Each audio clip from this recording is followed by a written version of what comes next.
السلام علیکم. Safe digital کی ایک اور پوڈ کاسٹ کے ساتھ احسان سبز. آج کا ٹاپک حافظ نعیم الرحمان. بڑی تیزی سے اوپر آئے اور بہت کم وقت میں جماعت اسلامی کے امیر تک جا پہنچے. تھوڑا سا ان کے بارے میں بتائیں, کچھ بیک گراؤنڈ شیئر کریں. پہلے تو حافظ نعیم صاحب کا تعلق سندھ سے ہی ہے. غالباً ان کی حیدرآباد کی پیدائش ہے یا لاڑکانہ کی, لیکن بہرحال وہ کراچی کی ان کی پیدائش نہیں ہے. اور وہ طلبہ تنظیم میں بھی, جمعیت میں بھی بہت متحرک رہے ہیں, اور وہیں سے انہوں نے اپنے آپ کو منوایا ہے اور اپنے آپ کو دکھایا ہے. اور وہ پبلک ایشوز کے اوپر بات کرتے کرتے وہ کراچی والوں کی آنکھوں کا بیچ میں تارا بھی بنے رہے, اور ان کو لگا لوگوں کو کہ وہ نجات دہندہ ہے. تمہاری کیا رائے بنی ہے؟ تم نے بھی حافظ نعیم کی یہ جو سارا اسٹرگل اور یہ جو ساری ان کی ایکٹیویٹیز دیکھی ہیں, تو تم ان کے بارے میں کیا رائے رکھتے ہو؟ ہاں دیکھیں, میں تو یہ سمجھتا ہوں کہ جس وقت انہوں نے کراچی الیکٹرک کا کام ٹیک اوور کیا, تو اس سے پہلے بھی وہ کبھی برما کے مسلمانوں کی بات کر رہے ہوتے تھے, کبھی غزہ کے مسلمانوں کی بات کر رہے ہوتے تھے. عافیہ صدیقی کو لے کے وہ چورنگی پہ نمائش کے اوپر انہوں نے اکثر میں نے ان کو دیکھا. لیکن جو میری آنکھوں کا وہ تارا بنے, جیسے کہ آپ کہہ رہے ہیں, وہ کراچی الیکٹرک تھا, کیونکہ یہ ہم سب کا مسئلہ ہے اور یہ ہماری زندگیوں کا مسئلہ ہے. تو ہمیں ایسا لگا کہ یار ایک نجات دہندہ آ گیا, ہمیں اس مسئلے سے نجات دلائے گا. اچھا, وہ کسی طرح سے آگے بھی بڑھے, ہم نے تھوڑی سی امید پیدا ہوئی. پہلے کراچی میں انہوں نے احتجاج شروع کیا, لیکن جب وہ اسلام آباد گئے اور وہاں پہ دیکھا جائے تو انہوں نے دھرنا دیا, لیکن وہ دھرنا کامیاب نہیں ثابت ہوا. الٹا وہ بجلی کے دام اور بڑھ گئے, اور سوشل میڈیا پہ گئے یہ ایک تاثر ابھرا کہ یار گئے تو تھے مسئلے کو حل کروانے, اور وہ الٹا ہمارے اوپر اور زیادہ پڑ گیا. یہ اس زمانے کی میں بات کر رہا ہوں کہ جس زمانے میں کراچی کے الیکٹرک کے ٹیرفس میں بہت زیادہ اضافہ ہوا تھا. تو وہ پھر جس کو کہتے ہیں نا, یعنی میری آنکھوں میں وہ ڈول گئے کہ یار یہ بھی نجات. اچھا, حافظ نعیم صاحب کی جو بھی اسٹرگل ہے یا جو بھی وہ انہوں نے کام کیا ہے, کراچی کے لیے آواز اٹھائی ہے, اس میں سے کوئی بھی نتیجہ خیز نہیں رہا. کراچی الیکٹرک کے لیے انہوں نے دھرنے بھی دیے, مذاکرات بھی کیے, انہوں نے بہت ساری چیزیں کرنے کی کوشش کی, لیکن وہ نتیجہ خیز نہیں رہا. وہ کچھ بھی 1% بھی اس میں وہ کامیاب نہیں ہو سکے. بیریا ٹاؤن میں جن لوگوں کی ڈبل فائلیں ہیں اور جن کے پلاٹ پہ قبضے ہو گئے, انہوں نے ان کے لیے بھی کوشش کی, لیکن وہ بھی بظاہر کچھ ہوا ہے چیز ان کی موجودگی میں ہوا, ان کے سامنے ہوا ہے, لیکن وہ ایک پروسیس میں چل رہا تھا, تو وہ کچھ نہ کچھ ہو گیا, لیکن سب کا یہ مسئلہ حل نہیں ہوا. اور بہت سارے لوگ تو وہ الزام بھی لگاتے ہیں کہ جی اس میں بھی کوئی انہوں نے گیم کیا ہے اور انہوں نے کچھ سیٹنگ کر لی ہے اس کی. تو جب آپ ایسے مسئلے میں پڑتے ہیں, جب آپ کسی گند میں جاتے ہیں, تو کیچڑ تو اچھلتا ہے. تو وہ بھی بہت زیادہ نتیجہ خیز نظر نہیں آیا. کراچی کے کوئی مسائل ان کی موجودگی میں ہمیں حل ہوتے ہوئے نظر نہیں آئے, بلکہ الیکشن میں تو ایک اور گڑبڑ ہوئی, جس سے کراچی کا جو سوشل فیبرک ہے, جو آلریڈی کافی تار ہے, وہ مزید ایک نفرت والی بات اس کے اندر پیدا کر دی. انہوں نے مقامی اور غیر مقامی کا اور وڈیرے کی بات کرنا اور اس طرح کی بات کرنا, مطلب وہ ایسا لگا کہ وہ اینٹی سندھی کیمپین کر رہے ہیں پوری طرح. اینٹی پیپلز پارٹی شاید وہ کر رہے تھے, لیکن وہ ان کی یوں کہہ لو اممیچورٹی کی وجہ سے وہ ایک اینٹی سندھی کیمپین بن گئی. میری رائے یہ ہے کہ حافظ صاحب کافی اممیچور ہیں, وہ چیزوں کو پوری طرح صحیح تناظر میں دیکھ نہیں پاتے. کچھ ان میں ایک یوں کہہ لو خود پسندی کا عنصر بھی موجود ہے. مجھے یاد ہے, شاید تمہیں بھی یاد ہوگا, ایک پروگرام میں وہ بیٹھے تھے, جی ٹی وی کا پروگرام تھا, اور اس میں ان کے مد مقابل آفاق احمد تھے ایم کیو ایم کے, مہاجر قومی موومنٹ کے. تو انہوں نے اس پہ بڑی شدید ناراضگی کا اظہار کیا کہ میں اس آدمی کے ساتھ کیسے بیٹھ جاؤں, اس کی تو کوئی کانسٹیٹوئنسی نہیں ہے. ارے بھائی, کانسٹیٹوئنسی نہیں ہے تو آپ کی بھی کہیں کانسٹیٹوئنسی ایسی سالڈ نظر نہیں آتی. آپ کے اگر کینڈیڈیٹس کامیاب ہوئے ہیں تو اس میں بہت ساری وجوہات ہیں. تو اگر ہے بھی اس کی کانسٹیٹوئنسی یا نہیں بھی ہے, تو وہ کہ انسان ہے, کچھ لوگ اس کے پیچھے ہیں, وہ ایک پولیٹیکل اس کا ایک سٹینس ہے, اس کی اسٹرگل ہے, آپ اس سے بات تو کریں گے نا. آپ کسی کی اس طرح سے توہین کر دیں گے اور کسی کو اس طرح سے آپ ریجیکٹ کر دیں گے. بعد میں جب سوشل میڈیا کے اوپر ریئیکشن آیا تو انہوں نے اس پہ معذرت بھی کی, لیکن وہ معذرت بھی اس انداز کی تھی کہ اگر کسی کے دل کو برا لگا ہو, کسی کی دل شکنی ہوئی ہو, یعنی آپ نے یہ ریئلائز نہیں کیا کہ آپ نے ایک ایسی چیز کی تھی جو نامناسب تھی. انسان میں اور خاص طور پہ ایک لیڈر میں ہیوملیشن ہونی چاہیے. میں انٹرپٹ اس لحاظ سے کروں گا کہ دیکھیں, ٹھیک ہے مجھے آفاق احمد کو تو نہیں پتا, لیکن اگر ایم کیو ایم پاکستان کی آپ بات کریں تو یہی کچھ بیہیویئر مصطفیٰ کمال کا بھی ہوتا ہے. میں چونکہ مین اسٹریم میڈیا میں رہا ہوں, تو جب میں ان کی ٹیم کو کال کرتا تھا تو ان کے یہاں سے بھی یہ کہا جاتا تھا کہ یار پہلے مجھے بتاؤ کہ تمہارے مہمان کون ہیں, اور اگر یہ مہمان ہے تو میں نہیں آؤں گا. تو ہو سکتا ہے وہ ایک بدلے کا ایک وہ کہ بھائی ان کا کیونکہ اس طرح کا بیہیویئر ہے تو ہم بھی اسی طرح کا بیہیویئر. خیر مصطفیٰ کمال کا تو ظاہر ہے آفاق سے کوئی تعلق نہیں ہے نا, لیکن بہرحال میں تو ایک عام انسانی اخلاق کی بات کر رہا ہوں کہ ایک عام انسانی اخلاق میں آپ اپنے آپ کو کیا اتنا بڑا ترم خان سمجھ رہے ہیں کہ آپ کسی سے بات بھی نہیں کرنا چاہتے. تو اگر آپ نے آفاق احمد کو ریجیکٹ کر دیا تو آپ کے حلقے کا کوئی معمولی سا آدمی اگر آپ سے جا کے بات کرے گا کہ حافظ صاحب میرا یہ مسئلہ حل نہیں ہوا اور آپ نے یہ ذمہ داری لی تھی, تو پھر آپ تو اس کی ایسی کی تیسی کر دیں گے. تو یہ ان کی تھوڑی سی امیچورٹی کا ثبوت ہے کہ ان کا اس طرح کا رویہ رہا ہے. پھر اچانک ان کا اس طرح سے عروج پانا وہ جماعت اسلامی کی ایک ٹوٹل امیچورٹی ظاہر کرتا ہے کہ انہوں نے دیکھا کہ ایک پبلک فگر بن گیا ہے, ایک لائم لائٹ میں آ گیا ہے, ایک میڈیا اس کو میڈیا پہ یہ بار بار نظر آ رہا ہے اور یہ لوگوں کے ساتھ اپنے آپ کو کنیکٹ کرتا ہے. تو انہوں نے ان کی یوں کہہ لو کہ ان کا انٹلیکٹ یا ان کی فکری گہرائی یا ان کا مختلف معاملات میں ان کا اسٹینڈ نہیں دیکھا, جبکہ اور بہت سارے لوگ موجود تھے جو بڑے نام ہیں. مثال کے طور پہ بعض لوگ سینیٹر مشتاق کا نام لیتے ہیں اور کچھ لوگ یہ بھی دعویٰ کرتے ہیں کہ سینیٹر صاحب اس سے خوش بھی نہیں تھے کہ حافظ صاحب جیت گیا. لیکن خیر وہ جماعت اسلامی کے اندر کا اندرونی معاملہ ہے کہ انہوں نے ووٹنگ ہوئی ہے اور وہ لوگوں کی رائے سے وہ منتخب ہو کے آئے تو وہ قابل قبول تو ہوں گے.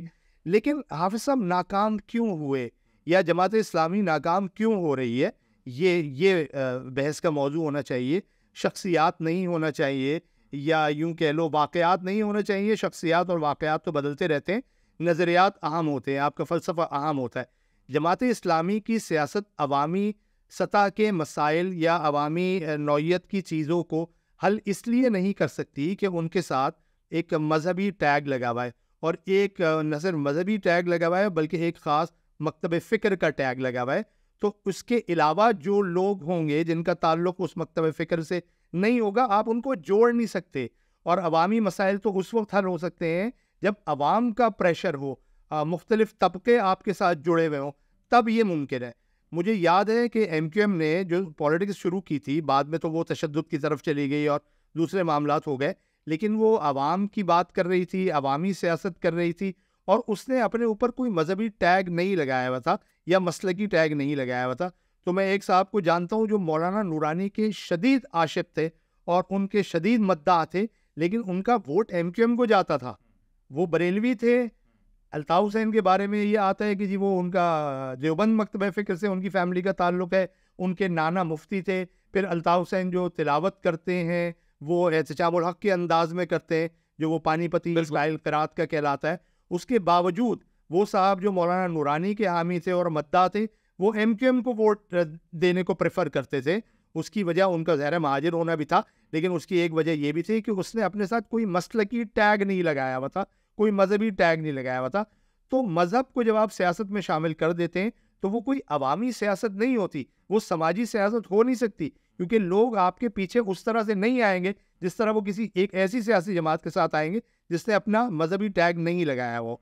اچھا, جماعت اسلامی بنیادی طور پہ ایک اصلاحی جماعت کے طور پہ آئی تھی کہ ہم معاشرے کو سدھاریں گے, ہم مصلحین پیدا کریں گے, اور جو مصلحین ہیں وہ ان کے حساب سے جو مصلحین ہیں, مصلحین ہی کہتے ہیں نا جنہوں نے, جس کو یہ جماعت اسلامی والے کہتے ہیں, تو وہ تو کبھی ہوتے ہیں بھائی, گناہگار ہم جیسے گناہگار ہی زیادہ ہوتے ہیں. تو جب آپ انہی کی تلاش میں رہیں گے اور انہی کو لے کے سیاست کریں گے تو آپ کوئی اجتماعی یا جمہوری آپ سیاست نہیں کر سکتے. تو جماعت اسلامی کی جو بنیاد تھی نا, وہ ان کی فکر اور ان کی سوچ وہ اصلاح معاشرہ کی تھی کہ ہم معاشرے کو سدھاریں گے, لوگوں کو سدھاریں گے, ہم لوگوں پہ کام کریں گے اور اس سے ہم تبدیلی لے کے آئیں گے. لیکن ایک موقع پہ ایسا ہوا جس کا ڈاکٹر اسرار احمد نے ذکر کیا ہے کہ وہ اصلاحی جماعت سے وہ سیاسی جماعت کی طرف چلی گئی, اور اس کی جو دلیل دی گئی یا اس کا جو جواز بنایا گیا وہ یہ تھا, وہ بہت سطحی سی بات ہے لیکن بہرحال اس کو ذکر تو کرنا ہے اس کا. وہ یہ تھا کہ بھئی ہم حکومت میں شامل ہو جائیں گے, کسی نہ کسی پارٹی کے ساتھ ہم کوئی کولیشن بنا لیں گے اور ہم تعلیم کی وزارت لے لیں گے, اور تعلیم کی وزارت سے ہم نصاب تبدیل کر دیں گے, اور نصاب جو تبدیل ہوگا وہ اگلے 20 سال میں اس نصاب کی مدد سے مصلحین پیدا ہو جائیں گے. تو یہ اس طرح سے ہم سیاست کریں گے. گویا یہ تو ایک خفیہ ایجنڈا تھا جو آپ اس طرح سے کر رہے تھے. اگر آپ کو سیاست کرنی ہے تو آپ کھل کے کریں, لیکن یہ پہلو تھا جس کی وجہ سے جس کی وجہ سے اختلافات بھی ہوئے, اور وہ پٹھان کوٹ والا معاملہ جس میں ڈاکٹر اسرار احمد الگ ہو گیا, امین الدین اصلاحی الگ ہو گئے اور یہ توڑ ہوا جماعت اسلامی میں. تو جماعت اسلامی کا آغاز یہی تھا کہ ہم اصلاحی تحریک کے طور پہ آئیں گے, لیکن بعد میں انہوں نے سیاست کو اپنا اوڑھنا بچونا بنا لیا اور اب ایک عجیب سا ملغوبہ بھی بن چکی ہے جماعت اسلامی. اور میری ایک سینئر رہنما سے ملاقات ہوئی تھی ابھی پچھلے دنوں, شاید ان کا نام اس وقت لینا مناسب نہیں ہے. انہوں نے تقریباً خاموشی اختیار کر لی جب ہم اس نتیجے پہ پہنچے مشترکہ طور پہ کہ جماعت اسلامی ایک ملغوبہ بن گئی ہے. تو وہ ایک لمبی سی خاموشی کا وقفہ آ گیا تھا. تو اس لیے جماعت اسلامی اپنی سیاست میں کامیاب نہیں ہوئی یا وہ نتیجہ خیز ثابت نہیں ہوئی کہ وہ معاشرے کے سارے طبقات کو لے کے ساتھ نہیں چل پائی. اچھا, آپ یہ کہہ رہے ہیں کہ حافظ نعیم الرحمان صاحب کی جو ناکامی ہے, چاہے وہ کے کے معاملے میں ہو, چاہے وہ اور ان کی کسی اور چیز میں پروگرس نہیں ہے, وہ جماعت اسلامی کی ناکامی ہے. تو اب آگے آپ کیا دیکھ رہے ہیں کہ حافظ نعیم اسی طرح سے ہی امیر بنے رہیں گے اور ان کا یہ سلسلہ چلتا رہے گا, یا ایک اندرونی طور پہ جماعت اسلامی میں کوئی تبدیلی آ سکتی ہے, وہ شاید حافظ نعیم الرحمان کے جو یعنی جو ان کی پروگرس ہے اس کو فیل کرتے ہوئے کوئی تبدیلی لے کے آنا چاہیں؟ حافظ نعیم الرحمان کی بھی ناکامی ہے, جماعت اسلامی کی بھی ناکامی ہے, لیکن وہ بیسیکلی اسٹریٹجی کی ناکامی ہے. مطلب جب آپ کو کسی منزل پہ پہنچنا ہوتا ہے تو آپ سارا پلان اپنا بناتے ہیں اور ہر چیز کو دیکھتے ہیں, اور آپ یہ دیکھتے ہیں کہ اگر میں اس راستے سے نہیں پہنچا تو میں اس راستے سے پہنچوں گا, اس راستے سے نہیں پہنچا. مقصد منزل ہوتی ہے, مقصد صرف سفر نہیں ہوتا. تو آپ نے کوئی پلان آپ نے ایسا بنایا تھا کہ ہم نے کوئی حتمی طور پہ اس منزل پہ پہنچنا ہے اور یہ ہم نے کروا کے دم لینا ہے. اگر اس اسٹریٹجی سے نہ ہو تو اس اسٹریٹجی سے نکالیں. اگر گھی ٹیڑھی انگلی سے نہ نکل رہا ہو تو بھائی سیدھی انگلی کر کے دیکھ لو نا. مطلب عدالتیں بھی موجود ہیں نا, اور آپ قانون کا دروازہ بھی, قانون کی بھی مدد لے سکتے ہیں نا. وہ آپ نے کہا کیا سوائے سڑکوں پہ احتجاج کرنے کے, سوائے لوگوں کو مشتعل کرنے کے, مجھے کوئی پازیٹیو انداز ان کا نظر نہیں آیا ہے اسٹریٹجی میں. اور یہ بہت ہی تکلیف دہ اور بڑے افسوس کی بات ہے کہ یہ سڑکوں کو آپ کس طرح بند کر سکتے ہیں. یہ سڑک کوئی بھی نہیں بند کر سکتا. یہ سڑک میری اور آپ کی مشترکہ ملکیت ہے. آپ میری اجازت کے بغیر نہیں سڑک ٹیکس پیئر بھائی, ٹیکس پیئر کی نا. تو آپ قانوناً بھی غلط ہے, شرعاً بھی غلط ہے کہ آپ نہیں کر سکتے.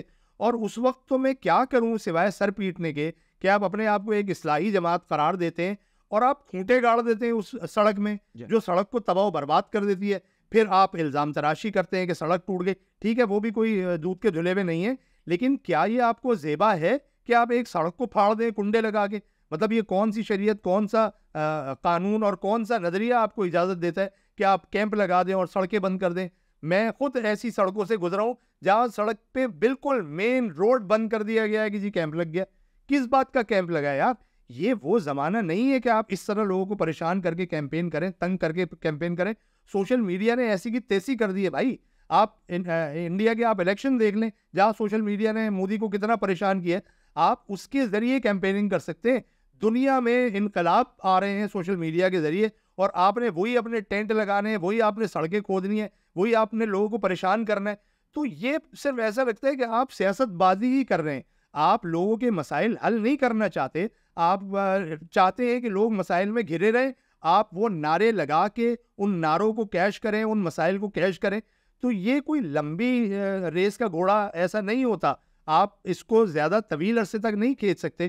آپ ہر شخص کو ہمیشہ کے لیے بیوقوف نہیں بنا سکتے. آپ کو اب سنجیدہ کوئی اقدامات کرنے ہوں گے تبھی آپ چل پائیں گے. آپ کو دوبارہ سے سوچنا ہوگا کہ آپ کو اصلاحی جماعت تک رہنا ہے یا آپ کو سیاسی جماعت, واقعی ایک سیاسی جماعت بنانا ہے. یقیناً آپ کے یہاں ایماندار لوگ ہوں گے, پڑھے لکھے ہوں گے, سمجھدار ہوں گے, درد دل رکھنے والے لوگ ہوں گے, لیکن بھائی آپ سب کو ایک ساتھ لے کے چلیں گے تو بات بنے گی. میں ایک چھوٹی سی بات بتاؤں گا کہ جب پاکستان بن گیا تو حسین شہید سہروردی نے قائد اعظم سے کہا کہ اب مسلم لیگ کا نام مسلم لیگ نہیں ہونا چاہیے, کیونکہ اب تو یہ سارے لوگ ہمارے ہیں.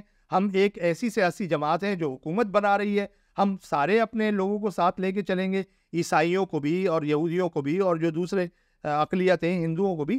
تو اس کا نام مسلم لیگ کے بجائے عوامی لیگ ہو جانا چاہیے. یہ قائد اعظم کی زندگی میں یہ بات ہوئی تھی, حسین شہید سہروردی نے یہ بات کی تھی, لیکن قائد اعظم نے اس کو مسترد کر دیا تھا. انہوں نے عوامی لیگ نہیں نام رکھا, بعد میں حسین شہید سہروردی نے رکھا اور پھر شیخ مجیب الرحمان نے اس کی مدد سے اپنا بنگلہ دیش کو آزاد کرایا. تو قائد اعظم نے یہ بات نہیں مانی تھی. کسی BBC والے نے پوچھا تھا کہ یہ آپ نے بات کیوں نہیں مانی, تو قائد اعظم نے کہا ابھی اس کا وقت نہیں آیا. مطلب کیا مسلم لیگ کے مسلم پر بھی سیاست کھیلی جانی تھی یا اس پہ بھی سیاست آپ نے جاری رکھنی تھی؟ تو اس کا نتیجہ کیا نکلا؟ وہ بھی مارجنلائز ہو گئے، وہ بھی بالکل ایک سائیڈ پہ ہو گئے، اور عوامی لیگ نے اپنے آپ کو الگ کر لیا اور الیکشنز ہوئے اور وہ زبردست کامیابی کے ساتھ اس سے بنگلہ دیش کو الگ کر لیا. تو مذہبی سیاست آپ کو کہیں پہنچاتی نہیں ہے، آپ لوگوں سے کٹ جاتے ہیں، آپ بہت سارے طبقات کو اپنے سے ناراض کر لیتے ہیں. تو یہ سوچنا پڑے گا. چلیں ہم ذرا تھوڑا سا حافظ نعیم الرحمان سے تو دور نکل گئے. آخری سوال میں کچھ اس طرح سے کروں گا کہ حل صرف جماعت اسلامی کا نعرہ انہوں نے آ کے لگایا تھا، اس سے پہلے یہ نعرہ نہیں تھا اور حل نکل نہیں رہا، حل نکلتا نظر بھی نہیں آ رہا. کم سے کم حافظ نعیم الرحمان اب تک انہوں نے جتنے اقدامات کیے اس کا تو کوئی حل نہیں نکلا. تو آپ یہ کہیں گے کہ حلف سے جماعت اسلامی نہیں ہے؟ ہاں، حل تو اجتماعی شعور ہوتا ہے. آپ جو مشترکہ مسائل ہیں نا ان پہ ساتھ لے کے چلنا پڑتا ہے. آپ کو ایک ایسا پریشر گروپ بنانا پڑتا ہے، آپ کو ایک ایسی سوچ کے ساتھ آگے چلنا پڑتا ہے پلاننگ کے ساتھ جو جوڑے. بالکل، مطلب آپ توڑنے والی سوچ کے ساتھ آگے نہیں چل سکتے. وہ مولانا روم کا شعر بھی ہے، تو برائے وصل کردن آمدی نے برائے فصل کردن آمدی. تو لوگوں کو جوڑنے کے لیے آیا ہے، لوگوں کو توڑنے کے لیے نہیں آیا.